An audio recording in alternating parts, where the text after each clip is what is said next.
बिस्मिल्लाहिर्रहमानिर्रहीम। अस्सलाम वालेकुम। स्टूडेंट, हमने एक्सरसाइज क्वेश्चन स्टार्ट किए हुए थे, उसमें से हाफ हमने कर लिए थे और हाफ हमारा आज के आर्टिकल में से हैं। स्टूडेंट, क्वेश्चन नंबर 6 है, कहता है is the filament resistance lower और हायर इन। अब आपको दो डिवाइसेस बता दी गई हैं। 500 वाट पावर है और उसकी पोटेंशियल है जी आपके पास 220 वोल्ट, ये ए है। और बी आपको बेटा बता दिया गया है जी, पावर बताई है हमें 100 वाट और वोल्टेज बता दिया गया है 220। कहता है किस केस में आपके पास रेजिस्टेंस की वैल्यू जो है वो ज्यादा होगी। बड़ी सिंपल सी बात है, हम इसकी मेजरमेंट करेंगे। मेजरमेंट किस तरह से करते हैं, P is equal to the V square over R will be equal to the V square over P। Student, एक चीज अगर हम देखें तो वो ये है कि ये भी 220 है, ये भी 220 है वोल्टेज। इसका मतलब पोटेंशियल दोनों के लिए कांस्टेंट है। अगर पोटेंशियल कांस्टेंट है तो मैं लिख सकता हूं R is inversely proportional to the P। For constant potential यहां पर बता भी देते हैं, कांस्टेंट पोटेंशियल दोनों के लिए पोटेंशियल सेम है। अब स्टूडेंट, जिसकी पावर ज्यादा है उसकी रेजिस्टेंस कम होगी, जिसकी पावर कम है उसकी रेजिस्टेंस ज्यादा है। From above relation it is clear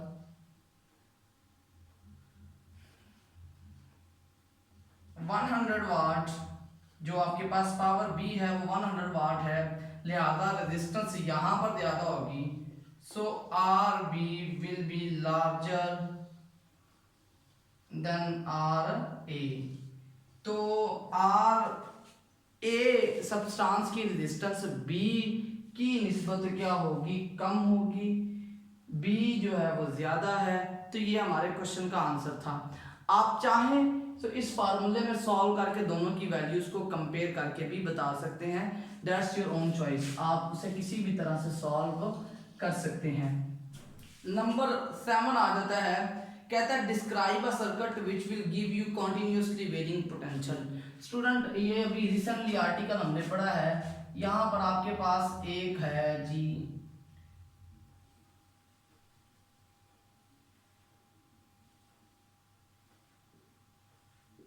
ये जो मैंने सर्किट बनाया है, ये सर्किट मेरे पास पोटेंशियोमीटर का है। रियोस्टेट का और पोटेंशियोमीटर का सर्किट तकरीबन सेम है।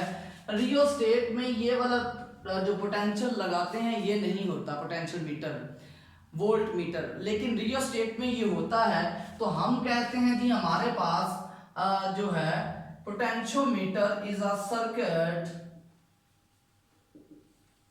gives continuously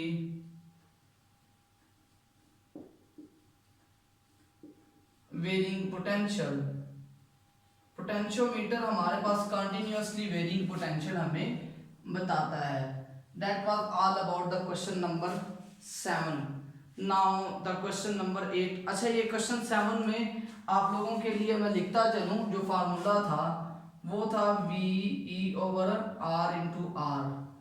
ये आर कांस्टेंट रेजिस्टेंस होती है आपके फुल पैच की, और जो स्मॉल आर है जहां पर सी टर्मिनल स्लाइड कर रहा होगा उसकी रेजिस्टेंस होती है। अच्छा जी, उसके बाद कहता है explain why the terminal potential difference of battery decreases when the current drawn from it is increased.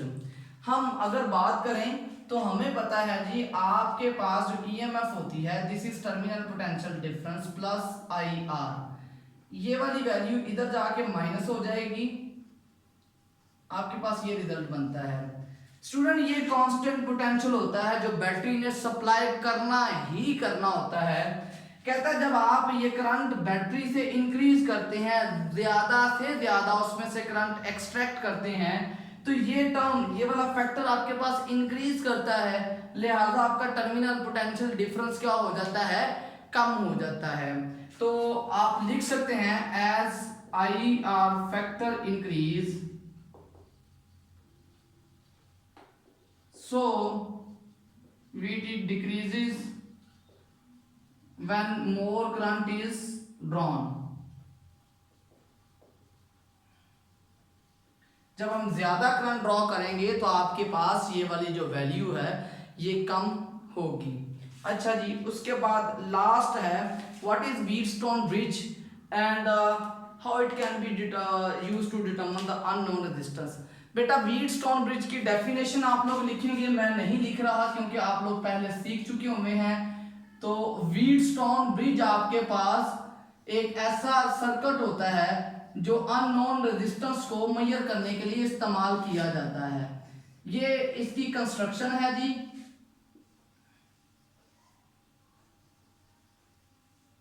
और यहां दरमियान में हम गैल्वानोमीटर लगा देते हैं और ये आपकी बैटरी के साथ कनेक्ट कर दिया जाता है।